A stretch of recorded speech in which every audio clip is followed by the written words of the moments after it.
आज की आगम की कक्षा प्रारंभ हो उससे पूर्व वंदना हेतु मैं आमंत्रित कर रहा हूं उत्तर भारतीय प्रवर्तनी श्रमणी सूर्या डॉक्टर सरिता जी महाराज, साध्वी तपस्वी डॉक्टर सुभा जी महाराज, आगम रसिका साध्वी प्रेक्षा जी महाराज, साध्वी श्री शैली जी महाराज आदि ठाणा 12 रोहिणी में विराजमान है। वो आज वंदना करके आज की कक्षा को प्रारंभ करवाएंगी, वंदना करेंगे साध्वी सरिता जी महाराज साहब, उनकी सभी साध्वियां।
ज्ञानदान की कृपा करें भगवान, हे ज्ञानदाता हमें ज्ञान दान करें।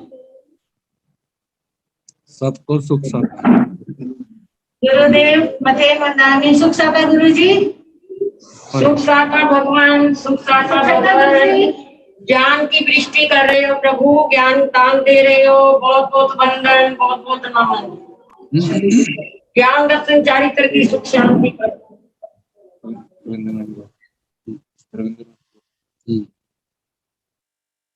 मुझे अतिरिक्त विनती करने की आवश्यकता नहीं, साध्वियों ने विनती कर दी है। अब उपाध्याय श्री जी आपको हमारे को सभी को आगम की वाचना प्रदान करने की कृपा करें। नमो हरिहंताण, नमो शेषाण, नमो आर्याण, नमो ओवधायाण, नमो लोय सब साहुण, एसो पंच नमोकारो सव पावपनासनो मंगलानंत संदेशे परमं भवै मंगलम्।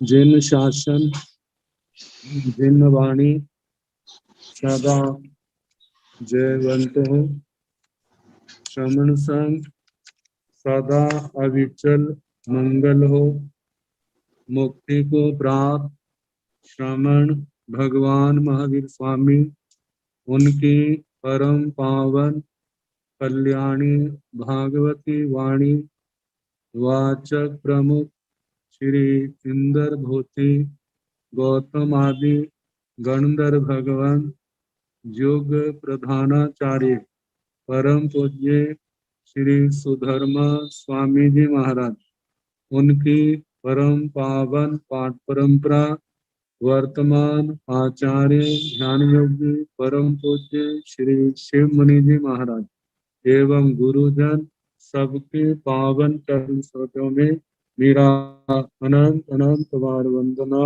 नमस्कार। इस आगम परिषद में विराजमान वरिष्ठ मुनिराज, अन्य मुनिवृंद, आदरणीय भगवती स्वरूपा महासाध्वी जी, श्री आवश्यक सूत्र उसकी वाचना प्रारंभ है। कल इरियापति की सूत्र इच्छा कारण का पाठ उसका वर्णन हुआ था।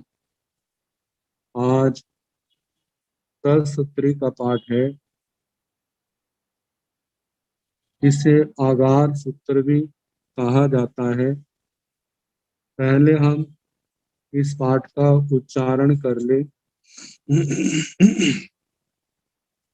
दस उत्तरी कर्णेण पायच्छित कर्णेण विसोहि कर्णेण विसल्ली कर्णेण पावाणं कम्माणं निघाय नठाय खामी कौसकम् अनत कुसस्येण निसस्येण खास्येण क्षीयेण जम्भायेण उड्डुयेण वायनिसकेण भमलीय पित्तमुच्छाय सोमेहि अंग संचालेहि सोमेहि खेल संचालेहि सोमेहि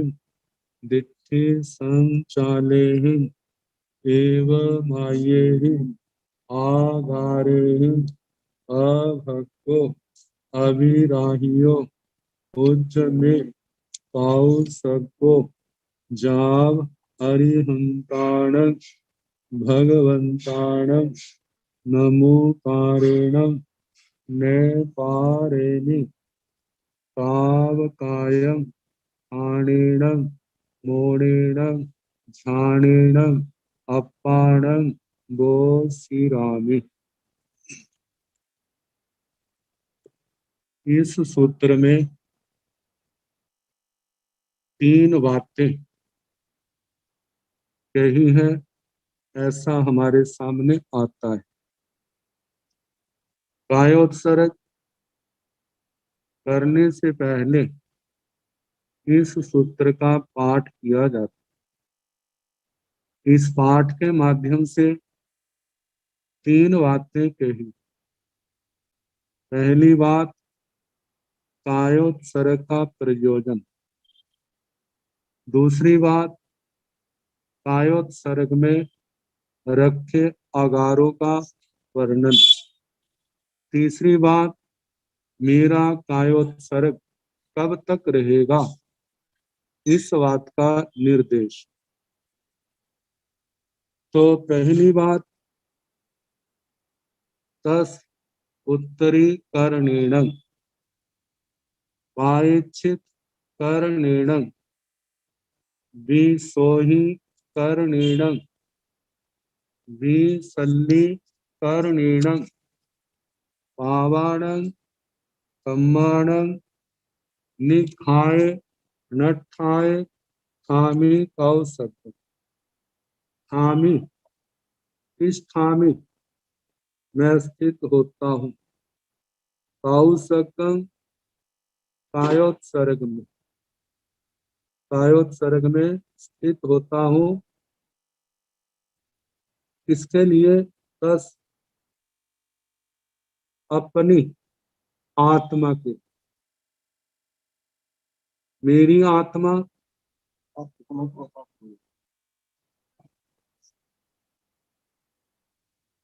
शुद्ध हो,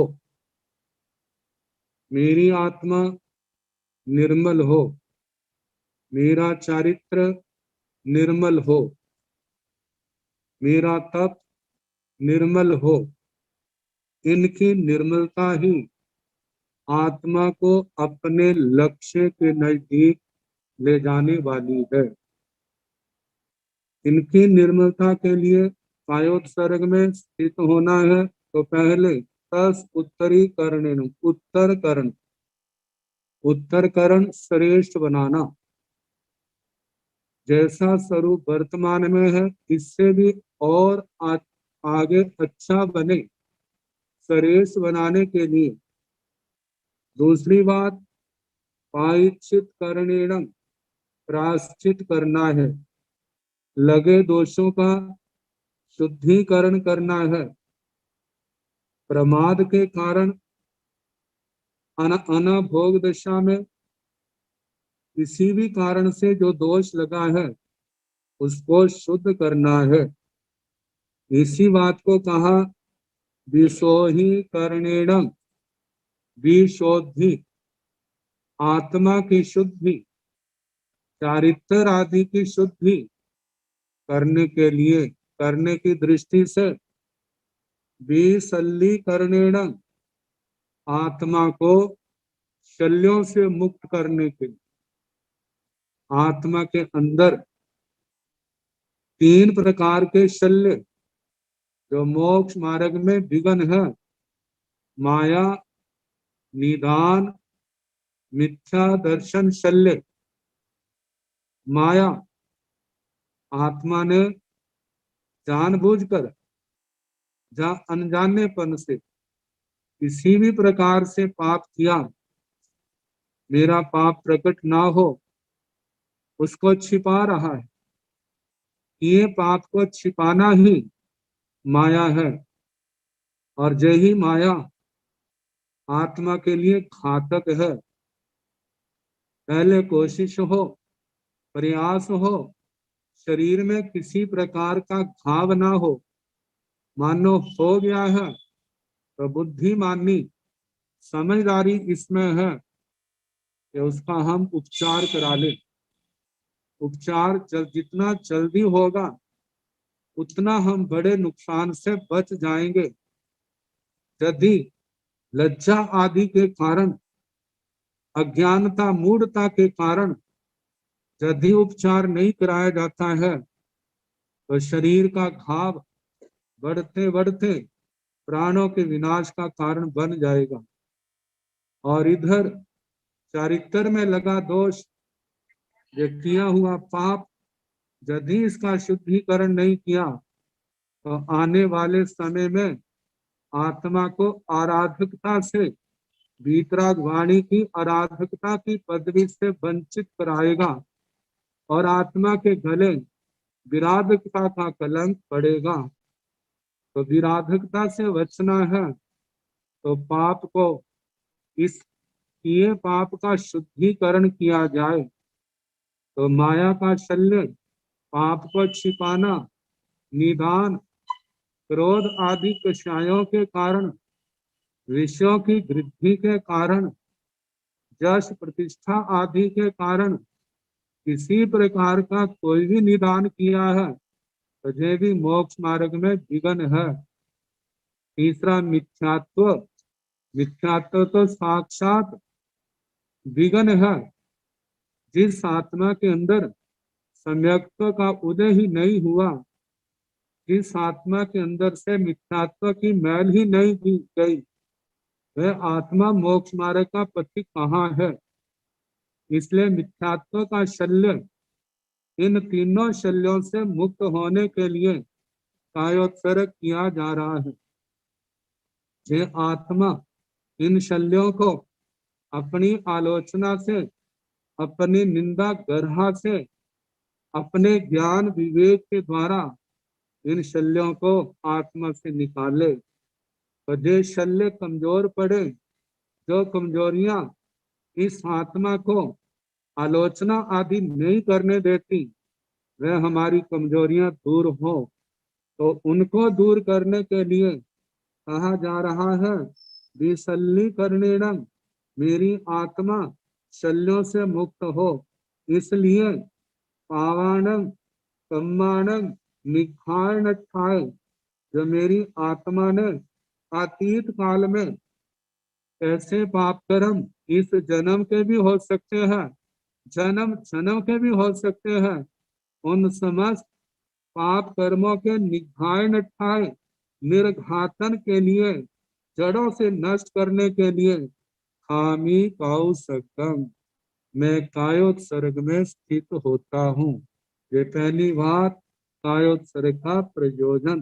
दूसरी बात आगार, कायोत्सर्ग में शरीर को स्थिर करना है, लेकिन प्राकृतिक जो बातें हैं उनके ऊपर आत्मा का अपना कंट्रोल, संयम नहीं, उनको रोक नहीं सकता, वो सहज है। कहा उनको छोड़ करके बाकी जो उठने बैठने की, हिलने झुलने की जो क्रियाएं हैं, उन सब का परित्याग करना है। तो जो अगार रखे हैं अनर्थ, अनर्थ का मतलब अन्यत्र, मतलब इनको छोड़ करके बाकी मेरी सब क्रियाओं का त्याग होगा। वे कौन सी है?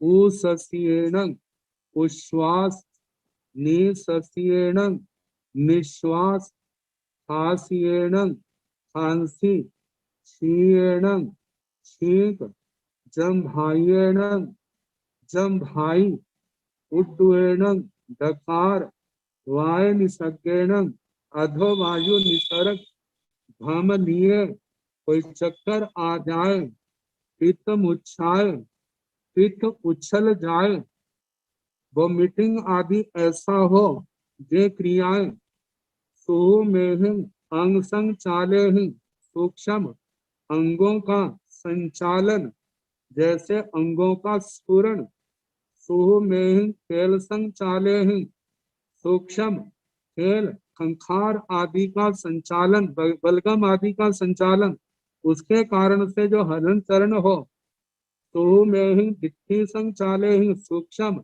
दृष्टि का संचालन, आंखों का स्फुरण आदि, एवं आये ही आगारे ही, इस प्रकार के ये जो आगार है इनसे अन्यत्र, मतलब जे बातें हो तो मेरा अभक्को अविराहियो हुज में काउ सको, मेरा कायोत्सर्ग में मेरा काउ सको कायोत्सर्ग, अभग्गो अभगन हो, अविराहियो अविराधित हो, विराधित ना हो, मेरा कायोत्सर्ग निरंतर चलता रहेगा।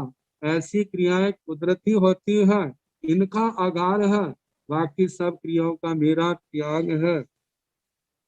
तब तक जे मेरा कायोत्सर्ग रहेगा, जाव अरिहंताणं भगवंताणं, जब तक मैं अरिहंत भगवंतों के नमोकारेण न पारेमी, नमस्कार करके अरिहंत भगवंतों को नमस्कार ना कर लूं, ना पारेमी, इनको नमस्कार करके पारता नहीं हूँ, खोलता नहीं हूँ, ताव कायम, ताव तब तक कायम, इस शरीर को स्थानेन स्थान, एक स्थान पर एक आसन में स्थिर रहना, मौनेन मौन से रहना, ध्यानेन ध्यान से रहना, अपानं बोसिरामी, मैं अपनी समस्त क्रियाओं का परित्याग करता हूँ। जहाँ तो कहा है पाठ में पापों का त्याग करता हूँ, मुनि ने पाप तो पहले ही त्यागे हैं। तो जहाँ पर जो उठने बैठने आदि की जो क्रियाएं हैं, बोलने की क्रियाएं हैं, इन सब का परित्याग है। तो इस प्रकार जो कायोत्सर्ग का संकल्प सूत्र पढ़ा, जिसमें लक्ष्य क्या है, प्रयोजन क्या है, कौन कौन से आगार रखते हैं, इनका वर्णन किया, और इसके साथ कल तक जब तक मैं नमो अरिहंताण ये नहीं बोलता, तब तक मैं कायोत्सर्ग में स्थिर रहूंगा, ऐसी प्रतिज्ञा की है। अब इसके आगे कायोत्सर्ग में हमारे आवश्यक सूत्र में 3 बार कायोत्सर्ग आता है। पहला जो कायोत्सर्ग है, अपनी पंजाब की धारणा, इसमें लोगस का पाठ पढ़ा जाता है। दूसरे कायोत्सर्ग में अतिचारों का ध्यान किया जाता है। तीसरा कायोत्सर्ग तभी उसका श्वासोश्वास का परिमाण था, लेकिन वर्तमान में लोगस का ध्यान किया जाता है। अपनी अपनी परंपराओं के अनुसार 4 लोगस का ध्यान रोज का है, पक्षी के दिन 8 लोगस का, समष्टि के दिन, चौमासी के दिन 12 लोगस का, संवत्सरी वाले दिन 20 लोगस का। ये अपनी परंपरा का कह रहा हूँ, बाकी अलग अलग परंपराएं हैं, उनकी अपनी अपनी धारणाएं हो सकती हैं, उसके अनुसार ये कायोत्सर्ग किया जाता है। इस प्रकार तत्सूत्री का पाठ अब इसके आगे में तीव्र पनत्थे ज्ञान के अतिचारों के प्रतिक्रमण के संबंध में वर्णन है। आगमे तीव्र पनत्थे संजहा सुत्तागमे अर्थागमे तदुभ्यागमे जंग वाइधं वच्चामेलियं हीनक्षरं अचक्करं पयहीनं विनयहीनं जोगहीनं घोषहीनं सुट्ठुदिन्नं दुट्ठुपरीक्ष्यं अकाले कौसज्झाओ काले ने कौसज्झाओ असज्झाए सज्झायं सज्झाए न सज्झायं तस्मिच्छामि दुक्कड़म। पहले तो बताया है आगम 3 प्रकार का। दूसरा, आगम का स्वाध्याय करते समय कैसे कैसे दोष लगते हैं उनका वर्णन और उन दोषों का प्रतिक्रमण, उसका मिच्छामि दुक्कड़म। तो पहली बात है आगमे तीव्र पनत्थे। आगम 3 प्रकार का कहा है। आगम क्या है? इस शब्द की व्युत्पत्ति करते हुए कहा जाता है आगम्यन्ते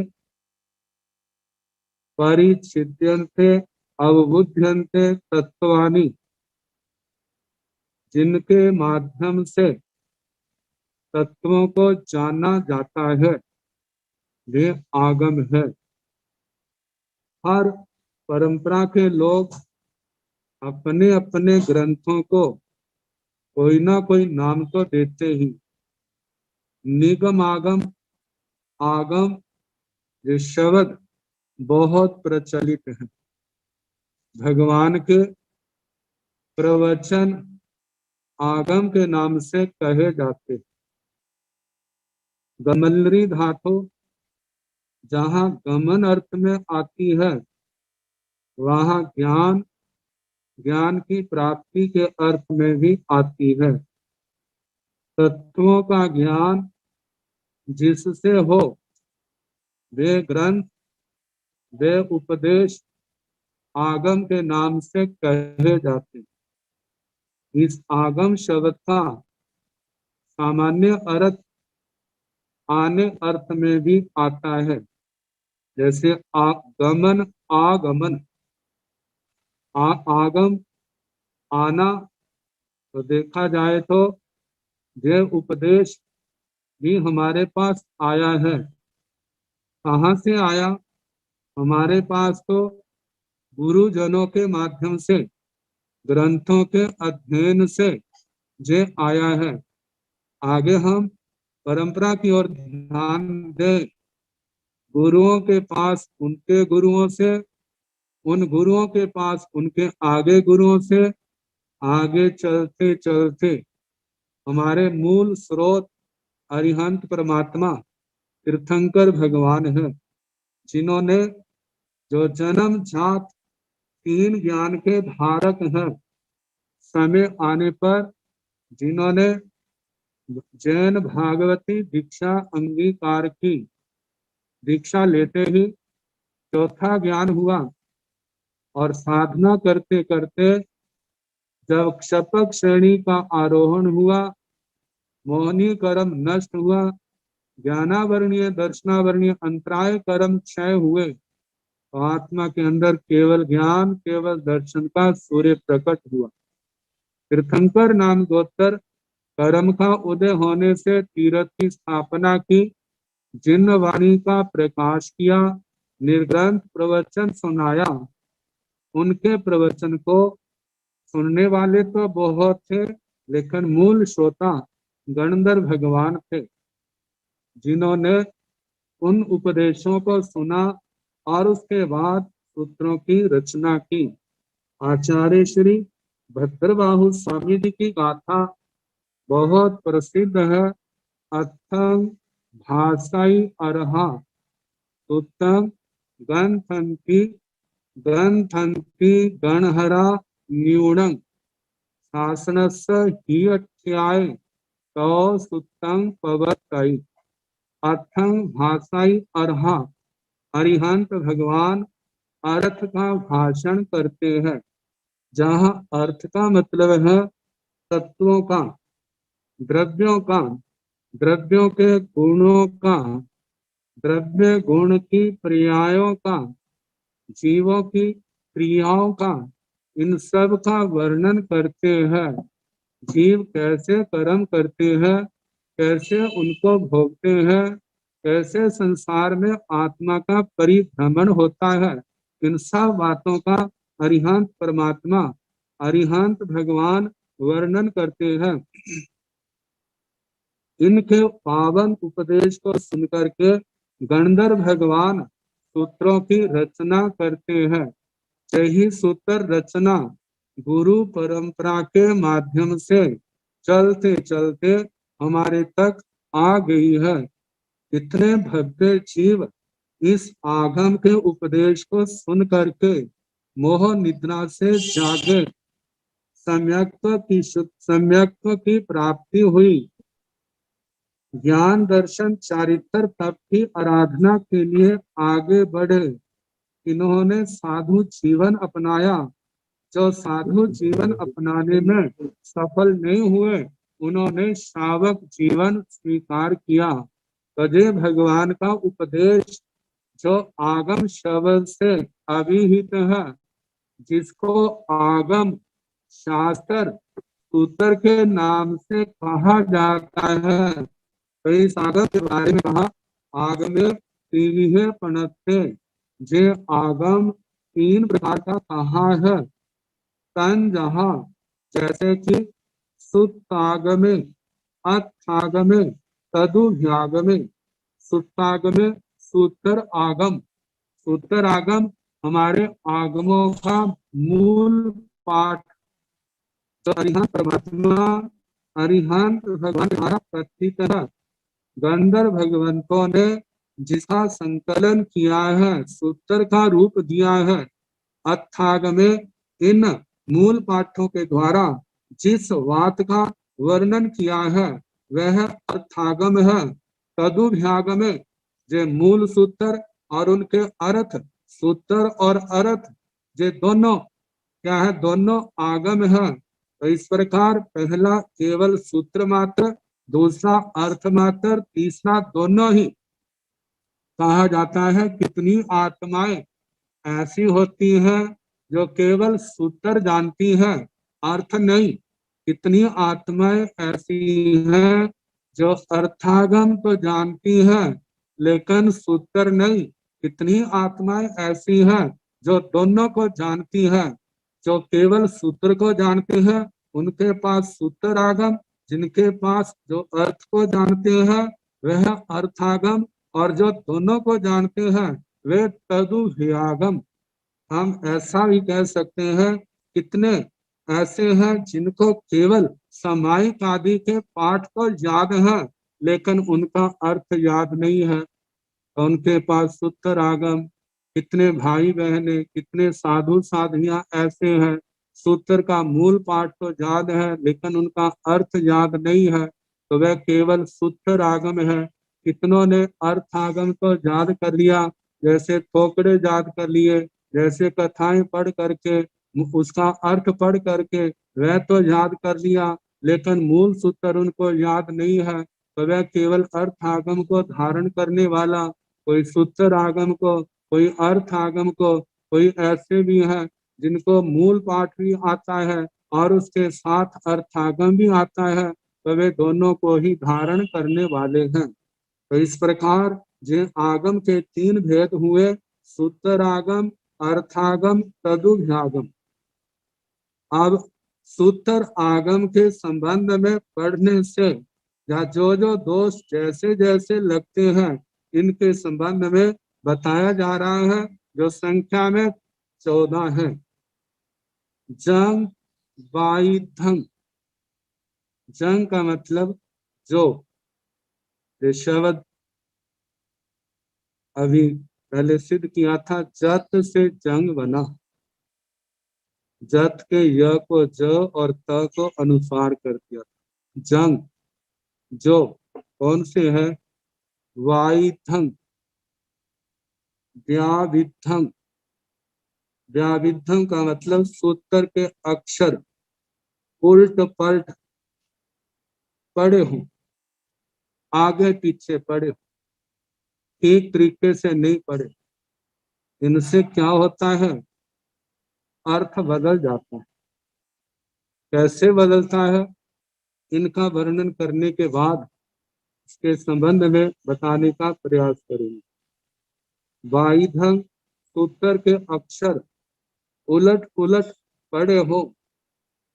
दूसरा है बच्चा मेलियंग व्यत्यामृणीतम, इसका अर्थ है एक ही शास्त्र में अलग अलग स्थानों पर आए हुए समान अर्थ वाले पाठों को एक स्थान पर लाकर पढ़ा हो, अथवा अस्थान में विराम लिया हो।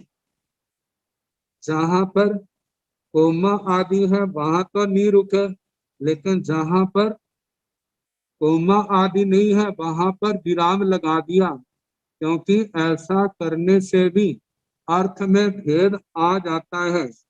अपनी बुद्धि से सूत्र बनाकर सूत्र में डालकर पड़े हो, ये दूसरा दोष है, व्यत्यामृणित बच्चा मेलियंग।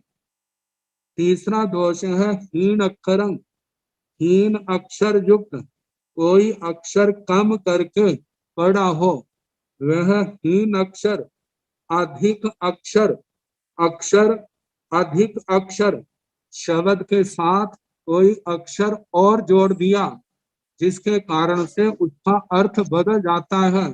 तो इस प्रकार अधिक अक्षर युक्त पाठ पढ़ा हो। आगे है पयहीनम, पदहीन, पढ़ते पढ़ते कोई शब्द छोड़ दिया। कहते हैं संस्कृत में आता है पद की परिभाषा, सुबंतं तिगंतं च पद संज्ञं सात, जिस शब्द के साथ सुप प्रत्यय लगा है, जिस प्रत्यय के साथ, जिस शब्द के साथ तिंग प्रत्यय लगा है, उसके बाद विभक्ति कार्य क्रिया कार्य किया है, फिर उसके बाद जो शब्द बना है उस शब्द की संज्ञा पद है।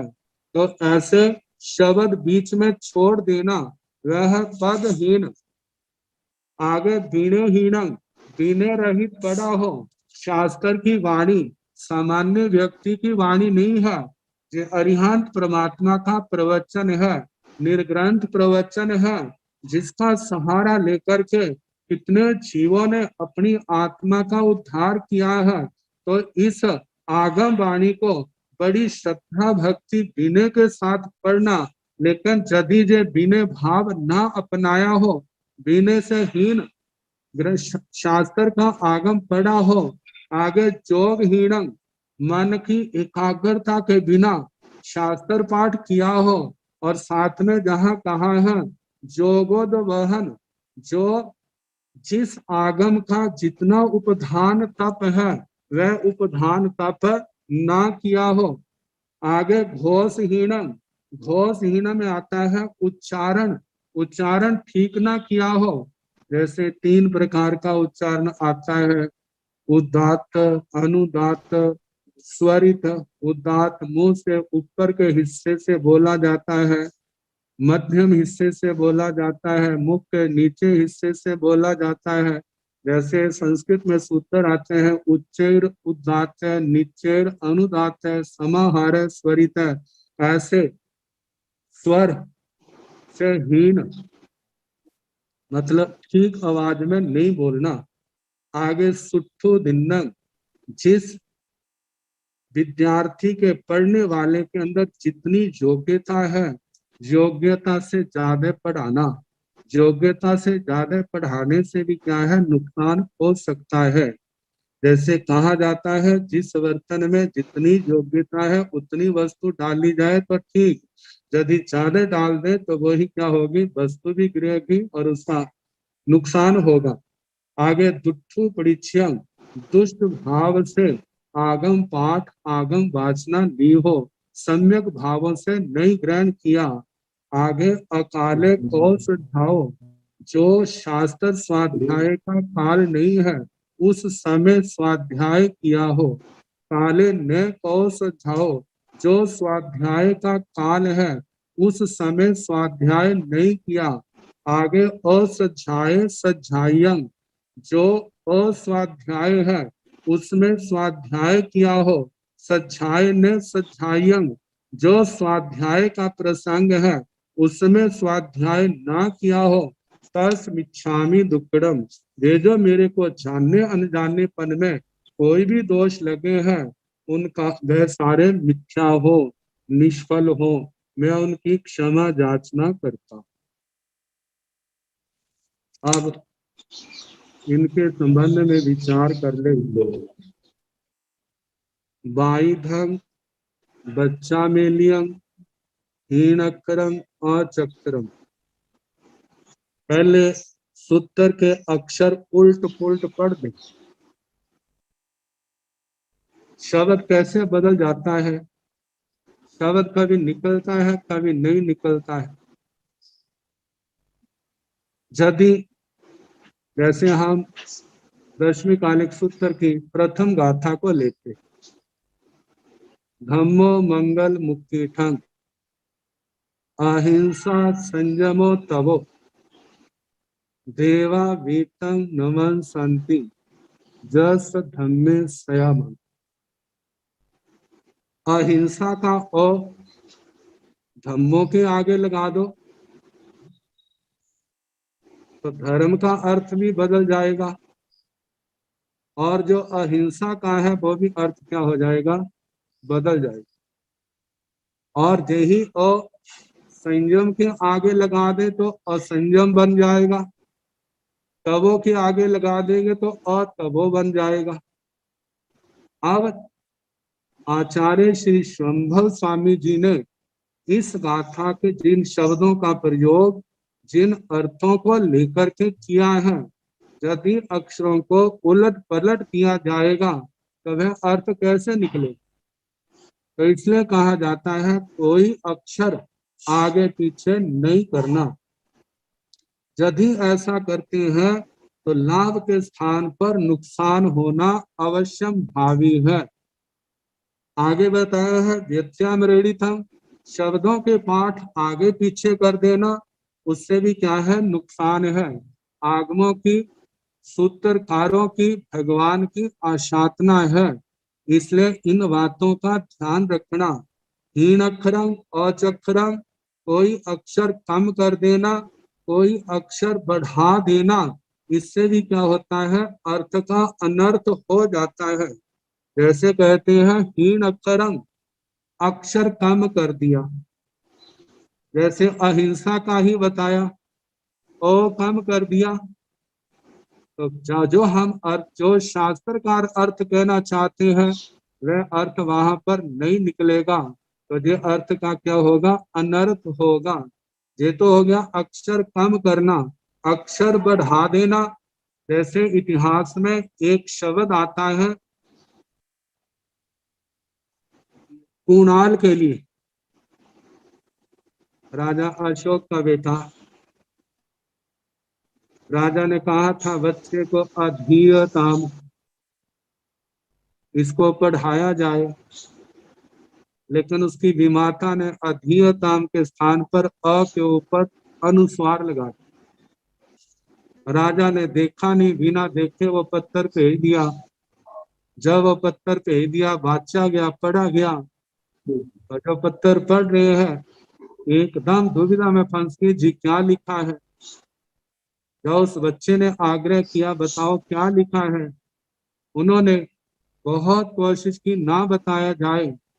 आखिर जब बच्चे को पता चला तो उसने कहा हमारे परिवार में बड़ों की आज्ञा का उल्लंघन नहीं किया जाता है, इसलिए मेरी आंखें फोड़ दी। आंखें क्या होगी, फोड़ दी। कितना दुष्परिणाम निकला। इसी प्रकार कहा जाता है, कहीं पर अक्षर बढ़ा देना और कहीं पर अक्षर घटा देना। जैसे इसी गाथा में अहिंसा का अ हटाया तो क्या अनर्थ निकला, हिंसा हो गया। संयम और तप के आगे यदि हम अ बढ़ा दें तो इसका परिणाम क्या होगा, जो गाथा अर्थ कह रही है वो अर्थ नहीं निकलेगा, उससे विपरीत निकलेगा। तो इसलिए कहा जाता है कि ना अक्षर जितने हैं जैसे हैं उसी के अनुसार पढ़ना, ना अपनी ओर से हटाना ना अपनी ओर से घटाना। तो हीन अक्षर अत्यक्षर इन दोषों का परिहार करना। ऐसे पयहीनम पदहीन शब्दों को बीच में छोड़ देना।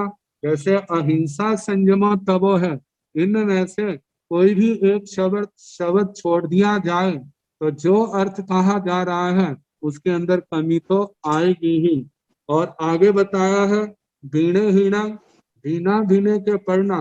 जितनी विद्याएं हैं वह विनय से ही आगे बढ़ती है। यदि विद्या पढ़ते समय विनय नहीं है तो वह कभी भी सफलता को प्राप्त नहीं हो सकता।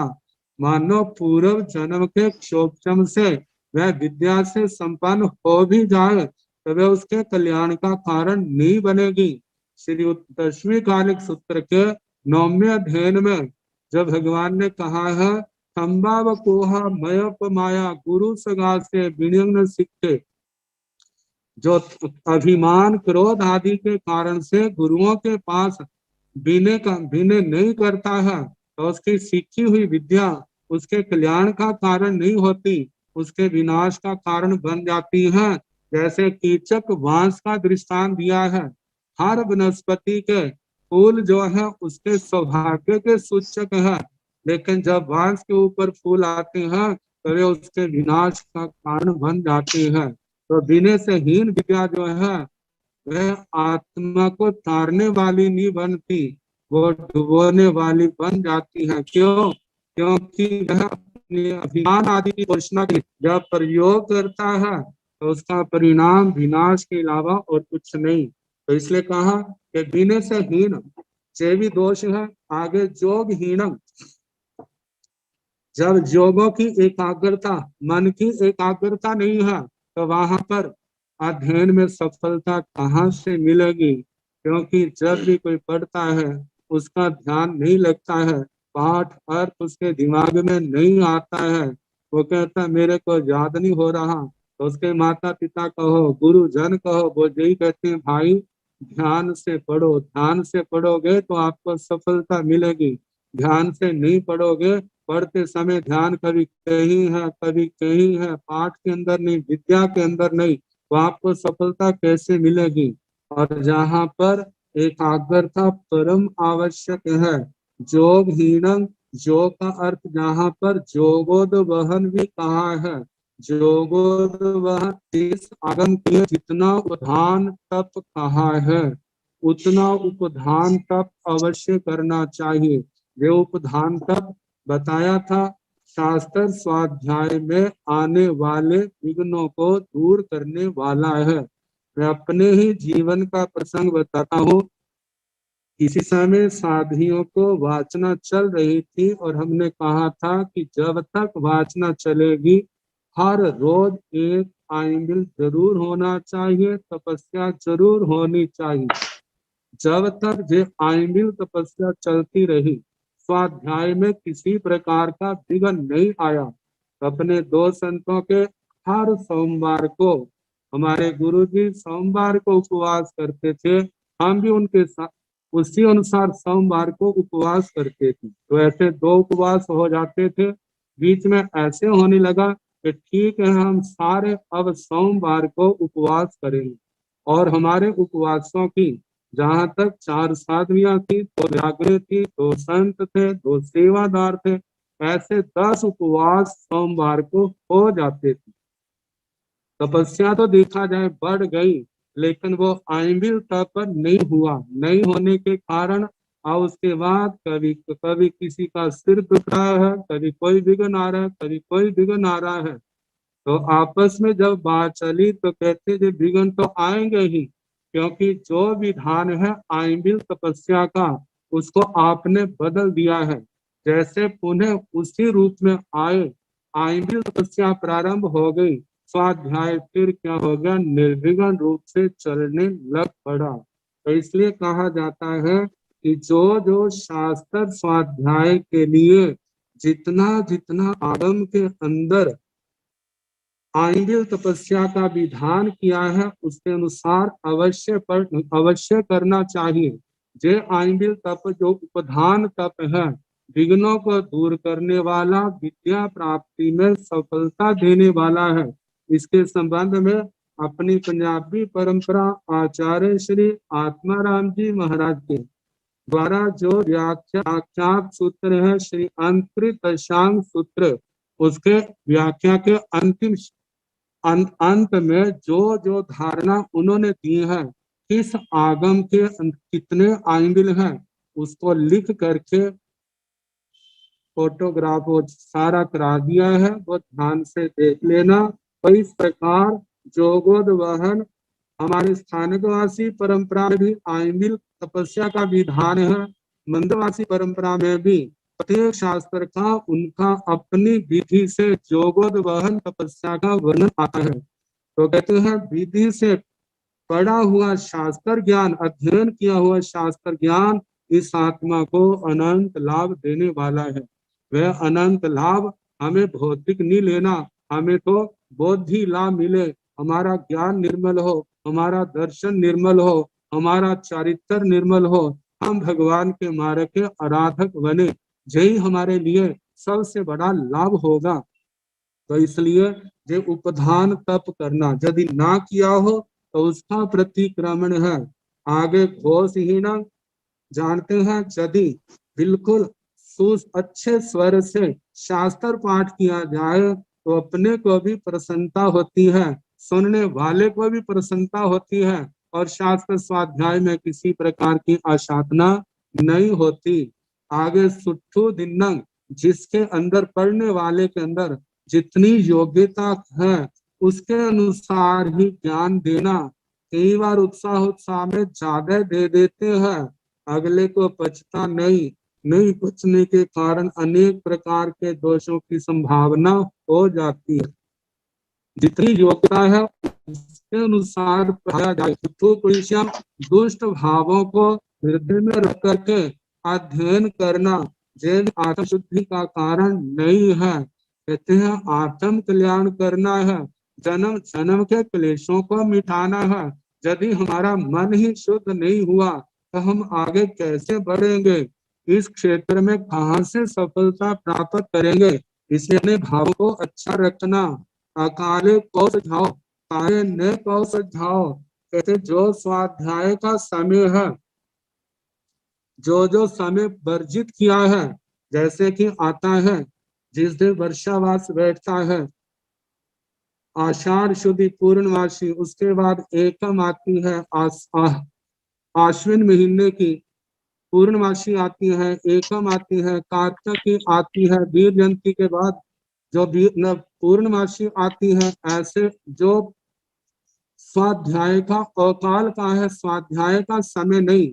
जैसे शुक्ल पक्ष में बाल चंद्रमा की कही जाती है, इन बातों को लेकर के जो स्वाध्याय का समय नहीं है, उस समय यदि स्वाध्याय किया हो तो इसमें क्या है, स्वाध्याय का दोष है।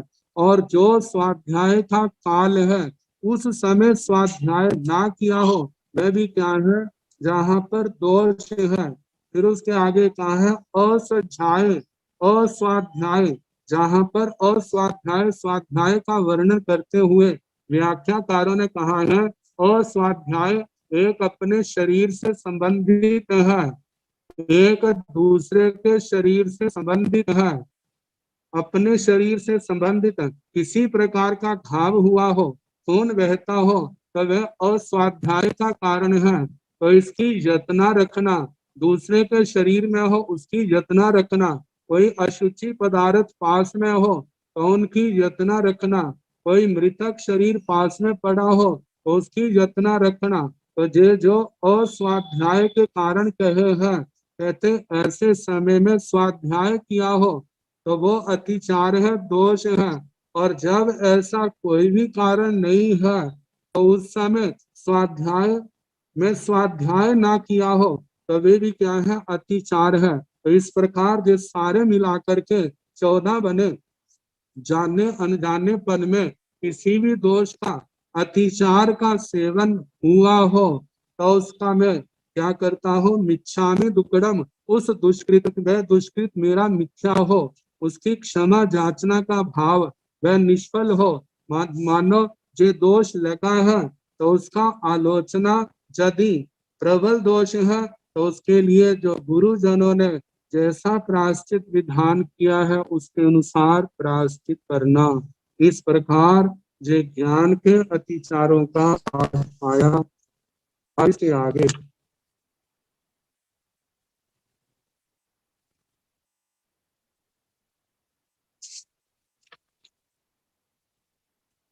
दूसरा अध्ययन, दूसरा आवश्यक चतुर्विंशति चतुर्विंशति 24 स्तवन, ये 24 की संख्या 24 तीर्थंकर भगवंतों से जुड़ी। और इस पाठ के अंदर 24 तीर्थंकर भगवंतों का स्तवन किया गया। इसके भी हम 3 भाग कर सकते हैं। पहली गाथा, फिर दूसरी से चौथी गाथा, फिर 5वीं, 6ठी, 7वीं गाथा। पहली गाथा में प्रतिज्ञा है कि मैं क्या करूं। अगली 3 गाथाओं में 24 तीर्थंकर भगवंतों का नाम है और उनको वंदन किया। आगे भगवान के गुणों का वर्णन, गुणों के वर्णन के साथ अपनी भावना उसको प्रकट किया।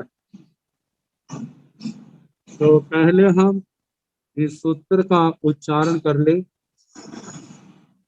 लोगस जोए गरे धम तीर्थरे जीणे हरिहंते कित ईसं 24 की केवली ऊसभ मजियं च वंदे संभव मभिनंदनं च सुमयं च पौंपहं सुपासं क्षीणं च चंदपहं वंदे सुविहिं च उपदंतं सीयल सीजंस वासु पूजं च विमल मणंतं च जिनं धम्मं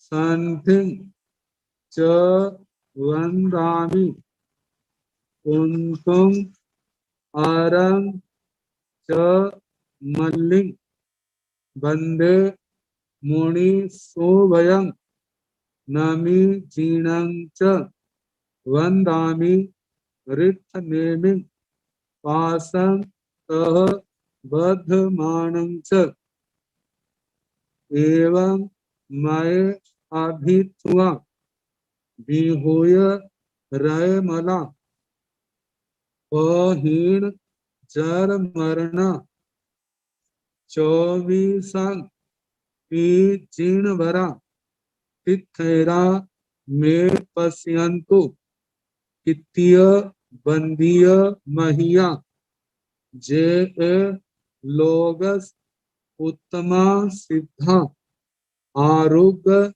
बोहि लाभं समाहि वर मुत्तमं किंतु चंदेसु निमल्लैरा आई चेसु अहियं पयासैरा सागर वर गंभीरा सिद्धा सिद्धिं मम दिशन्तु।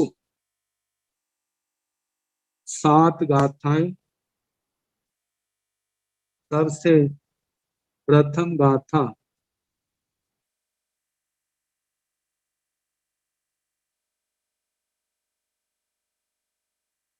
लोगस उज्जोय गरे धम्म तिथैरे चीणे अरिहंते तिथ ईसम 24 पी केवली। 24 तीर्थंकर भगवंतों का नाम तो दूसरी, तीसरी, चौथी गाथा में आया है। जिस सब अरिहंत भगवान है उनके गुणों का वर्णन इस पहली गाथा में किया है। पहले लोगस उज्जोय गरे, भगवान लोक का उद्योत करने वाले, जे छठ द्रव्य रूप 14 राज्यों प्रमाण जो लोक है, इस सब का वर्णन भगवान ने किया है। उद्योत करने वाले, उद्योत कर, उद्योत प्रकाश, कर करने वाले, लोक का प्रकाश करने वाले, जितना 14 राज्यों प्रमाण लोक है, इस सब का वर्णन अरिहंत भगवान करते। अनादि काल में जितने भी अरिहंत भगवान हुए, आखिर 6 द्रव्यों का, 9 तत्वों का, जैसे आगमों में पढ़ते हैं, इतना विस्तार से वर्णन किया है, इतनी लंबी लंबी चर्चाएं आती हैं। ये सारे का सारा क्या, ज्ञेय विषय। जब जानते हैं ज्ञेय विषय, जानने के योग्य, अब जानेंगे तो पता चलेगा कि जे आत्मा अनादि काल से ऐसे संसार में परिभ्रमण करता रहा है। एक उद्गल प्रावर्तन में अनंत अनंत उत्सर्पणी अवसर्पणियां बीत जाती हैं, और ऐसे कितने उद्गल प्रावर्तन हुए, अनंता अनंत। तो कहें इसी 14 राज्यों लोक प्रमाण में ये जीव क्या कर रहा है, भ्रमण कर रहा है। ये सारी दशाओं का भगवान वर्णन करने वाले, जिनको सुन करके इन जीवों का मोह शांत होता है, विवेक पैदा होता है, पाप को छोड़ने की भावना बनती है, इस मोक्ष मार्ग धर्म मार्ग पर चलने की भावना जागृत होती है, और इसी जागरण के कारण आत्मा आगे बढ़ते बढ़ते अपने लक्ष्य को पाने में सफल होता है। तो पहला बताया लोक का प्रकाश करने वाले। आगे दूसरा विशेषण है धम्म तिथैरे, भगवान धर्म तीर्थ की स्थापना करने वाले हैं। धर्म तीर्थ की स्थापना करने वाले, धर्म शब्द, तीर्थ शब्द और कर करने वाले। जहां पर धर्म शब्द जिसका वर्णन पहले कितनी बार आ चुका है, आगे तीर्थ, भगवान ने धर्म रूपी तीर्थ की स्थापना की है। धर्म तीर्थ की स्थापना करने के कारण हमारे अपने आदि शास्त्रा को धर्म तीर्थंकर के नाम से कहा है। भगवान ने किसी स्थान विशेष को तीर्थ नहीं बनाया, उन्होंने तो धर्म का उपदेश दिया, और जिन्होंने इस धर्म को धारण किया उनको तीर्थ का अंग कहा। जैसे हमारे तीर्थ के 4 अंग हैं, श्रमण, श्रमणी, श्रावक, श्राविका। ये चारों क्या है, चतुर्विध संघ है। चतुर्विध संघ ही भगवान के उपदेश को धारण करने वाला है, भगवान के धर्म को धारण करने वाला है। तो भगवान ने इस धर्म रूपी तीर्थ की स्थापना की, चतुर्विध संघ की स्थापना की, और धर्म का उपदेश दिया, जिसको सुन करके भव्य आत्माएं पापमय जीवन को छोड़ करके संयम और तपमय जीवन को अपनाते हैं। इसके माध्यम से नए कर्मों का बंधना रुक जाता है, पूर्व कर्म बंधे हुए टूटना प्रारंभ हो जाती। आत्मा की यात्रा निर्वाण की ओर, सिद्ध गति की ओर प्रारंभ हो जाती। तो भगवान ने इस धर्म तीर्थ की स्थापना की। आचार्य श्री जिनभद्र गणि क्षमा समझ जी ने इस तीर्थ की व्याख्या करते हुए कहा है, ये तीर्थ दो प्रकार का है, एक लौकिक तीर्थ है, एक लोकोत्तर तीर्थ है। एक द्रव्य तीर्थ है, एक भाव तीर्थ है। कहते हैं नदी का सरोवर आदि का किनारा घाट, जहां बैठ करके लोग पानी पीते हैं, स्नान करते हैं और शीतलता का अनुभव करते हैं। उस तीर्थ स्थान पर जाकर के जिनको गर्मी लग रही है, पानी में स्नान करेंगे, गर्मी शांत होगी। प्यास लगी है, पानी पिएंगे, प्यास शांत हो जाएगी। शरीर पर मैल जमी है तो स्नान करने से मैल उतर जाएगी।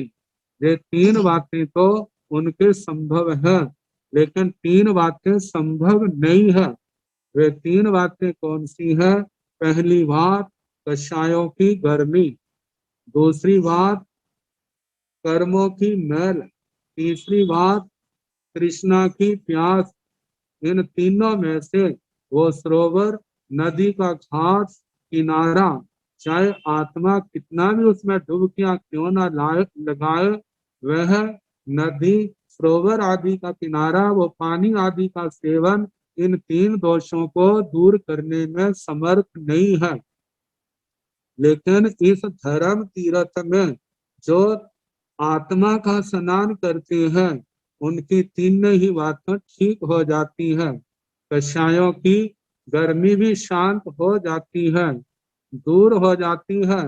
कर्मों की मैल भी दूर हो जाती है। जो तृष्णा की प्यास है, लालसा है, वह भी शांत हो जाती है, दूर हो जाती है। कहाँ पर? इस धर्म तीर्थ में। जब इस धर्म तीर्थ में आने वाली आत्मा शास्त्र वाणी का स्वाध्याय करते हैं, आत्मा मोह निद्रा से जागृत होती है, समय का मूल्य क्या है इसका एहसास होता है। एक एक क्षण को धर्म ध्यान के द्वारा, संयम तप के द्वारा सफल बनाता है। नए कर्मों के बंध से अपनी आत्मा को बचाता है, पूर्व के बंधे हुए कर्मों को काटता है। तो ये तीनों दोष जो थे, जैसे कषायों की गर्मी, इसका मूल कारण मोह है, कषाय मोहनीय है। और उसके आगे कर्मों की मैल है, मोह है तो सारे कर्म है, मोह नहीं तो सारे कर्म कितने भी क्यों ना हो, उनको नष्ट होने में देर नहीं लगती। तृष्णा की प्यास जो है, वह भी लोभ के कारण, तृष्णा के कारण से है। संसार के भौतिक पदार्थों की लालसा, भोगों की लालसा, लोकेशना की लालसा, जितनी भी लालसा है, आखिर इसके पीछे काम करने वाला मोहनी कर्म ही तो है। आगम वाणी कदम कदम पर संदेश देती है। इस प्यास को बढ़ाने वाला कौन है? आपका तीव्र क्रोध, तीव्र मान, तीव्र माया, तीव्र लोभ, दर्शन मोह, चारित्र मोह, ये जितने 6 कारण हैं या 30 महामोहनी के कारण है, इनका सेवन करने से ही तो इस मोहनी कर्म को क्या, सभी कर्मों को बल मिलता है। जब आत्मा के अंदर विवेक ज्ञान का प्रकाश हुआ और उसके बाद समझ आती है, तो इन सब से अपने आप को बचाता है। नया मोहनी कर, नए कर्म बंधेंगे नहीं, पुराने जो बंधे हैं, संयम तप की उत्कृष्ट आराधना से ये मोहनी कर्म सूखने लगेगा और एक दिन ऐसा होगा इसका नाम मात्र भी नहीं रहेगा। जैसे जैसे ये हल्का होता जाएगा, आत्मा की कषायों की आग भी शांत होगी, गर्मी शांत होगी, कर्मों की मैल दूर होगी, ये भौतिक पदार्थों की लालसा है ये भी मिट जाएगी। तो आचार्य श्री भद्रबाहु जी, आचार्य जो निरुक्तिकार है, आचार्य श्री जिनभद्र गणि क्षमा समझ जी जो भाष्यकार हैं, उन्होंने इन भावों को बड़े विस्तार से प्रकट किया है। तो कहा है भगवान ने लौकिक तीर्थ की नहीं लेकिन लोकोत्तर तीर्थ की स्थापना की, क्योंकि भगवान ऐसा कोई कार्य नहीं करते जहां पर 18 पापों में से किसी भी पाप का कोई अंश हो। भगवान का वही उपदेश जो पूर्ण रूप से निर्वध्य होता है, जहाँ किसी प्रकार का दोष नहीं। तो ऐसे धर्म तीर्थ की स्थापना करने वाले धाम तीर्थरे भगवान अरिहंत परमात्मा धर्म तीर्थंकर भगवान है। आगे कहा चीणे, भगवान क्या है? चीणे चिन्ह, जिन का मतलब राग द्वेष को जीतने वाले। जी धातु जीतने अर्थ में आती है। उणादिक नक प्रत्यय करने पर जिन शब्द होता है, तो प्राकृत भाषा में न को न करने पर जिन शब्द बना और विभक्ति कार्य करने पर जे चीणे शब्द बना। तो इस प्रकार जे लोगस उज्जोयगरे धम तिथायरे चीणे जे प्रथमा विभक्ति के एक वचन के रूप में है। आगे कहा है अरिहंते, अरिहंत भगवान, अरिहंते कीर्तिसंग जे प्रथमा विभक्ति के जहां पर बहुवचन के रूप में आया है क्योंकि जे बहुत है। तो कहा अरिहंते, अरिहंत भगवान।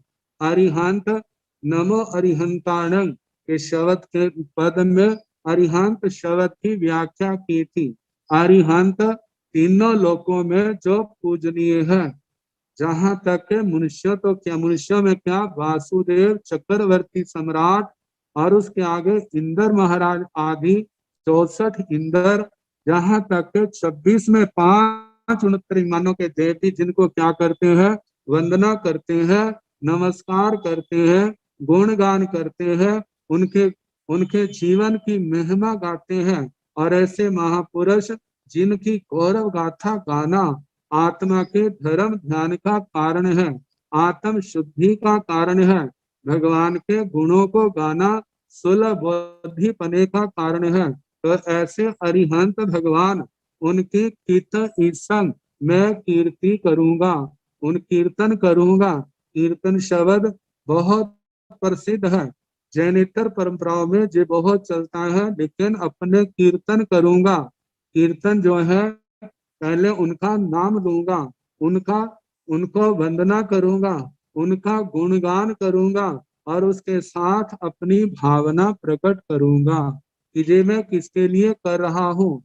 तो अरिहंते कीर्तिसंग, अरिहंत भगवंतों का मैं कीर्तन करूंगा, गुणगान करूंगा। तो ये विशेषण आए। पहला लोगस उज्जोयगरे, लोक में लोक का प्रकाश करने वाले या लोक में ज्ञान का प्रकाश करने वाले, और धर्म तीर्थरे धर्म रूपी तीर्थ की स्थापना करने वाले, जीने राग द्वेष को जीतने वाले।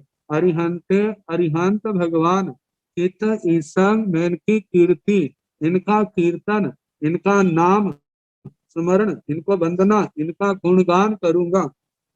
24 केवली, 24 ये संख्या में 24 है। ई का मतलब भी केवली, और ये सारे केवली है। केवली का मतलब केवल ज्ञानी है, क्योंकि अरिहंत पद जो है वहां पर सर्वज्ञ सर्वदर्शी है।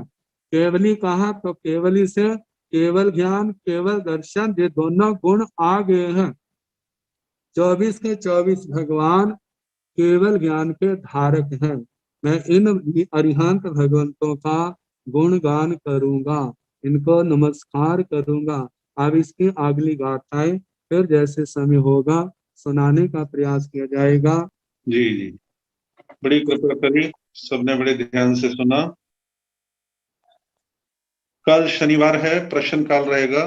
कल शनिवार को प्रश्न काल लास्ट में रहेगा। जिनके भी प्रश्न आज शाम रात तक पहुंच जाएंगे तो उनके सभी के प्रश्नों का जवाब देने का उपाध्याय जी हर संभव प्रयास करेंगे। और कक्षा प्रारंभ होने के 15 मिनट आधे घंटे 35-40 मिनट के बाद भी बहुत से साधु ज्वाइन होते रहते हैं, जुड़ते रहते हैं। कोशिश ये करनी चाहिए कि हम क्लास में समय पर उपस्थित हो जाएं। समय पर उपस्थित होने का सबसे बड़ा लाभ है, संपूर्ण विषय आपके निगाह में आ जाता है, समझ में आ जाता है। बीच में आएंगे ठीक है, जहां से सुनोगे लाभ तो होगा, लेकिन पूरा लाभ नहीं होगा। हर चीज का अपना एक डिसिप्लिन, अनुशासन होता है। तो आप क्लास के अनुशासन के साथ सहयोग करने का भाव रखें, इसमें लाभ आपका स्वयं का है। तो कृपया इस चीज का सभी साधु साध्वी जो है ध्यान रखेंगे। और आपकी ये क्लास बहुत अच्छी चल रही है। हमारा आपका सभी का प्रयत्न है कि ये निर्विघ्न रूप से इसी प्रकार चलती रहे। और आपको अब तक 3-4 बार उपाध्याय श्री जी संकेत कर चुके हैं कि आपकी वाचना में किसी प्रकार का व्यवधान ना हो, तो यथा संभव आयम्बिल करने का भाव रखें। और बीच में आपको ये भी कहा था, किसी को तकलीफ है, आयम्बिल नहीं होता, तो आप जो है एकासना करें, उपवास करें, जो आपकी सुविधा हो, कुछ ना कुछ करें, लेकिन जो स्वस्थ है आयम्बिल कर सकते हैं, आयम्बिल करने का भाव विशेष तौर पर रखेंगे। समय आपका हो गया है। अंत में उपाध्याय प्रवर आपको सभी को, हम सबको मंगल पाठ फरमाएंगे। नमो अरिहंताण, नमो सिद्धाण, नमो आर्याण, नमो वैध्यायाण, नमो लोये संसाहुण, एसो पंच नमोकारो सव पावपणासनो, मंगलानंत संबे सिंह भवै मंगलम्। श्री चतारि मंगलम्, हरिहंता मंगलम्, सिद्धा मंगलम्, साहो मंगलम्, केवली बनतो धम्मो मंगलम्, चतारि लोकोत्तमा, हरिहंता लोकोत्तमा, सिद्धा लोकोत्तमा, साहो लोकोत्तमा, केवली बनतो धम्मो लोकोत्तमो। चतारि शरणं प्रवज्जामि, हरिहन्ते शरणं प्रवज्जामि, सिद्धे शरणं प्रवज्जामि, साहो शरणं प्रवज्जामि, केवली पनातं धम्मं शरणं प्रवज्जामि। चार शरण सुख करने, दुख हरने, मंगल करने और शरणा नहीं कोय, जो भव प्राणी आचरे अक्षय अमर कर। अथेन वंदन। सुख सात्वा जी मुक्ति। धन्यवाद।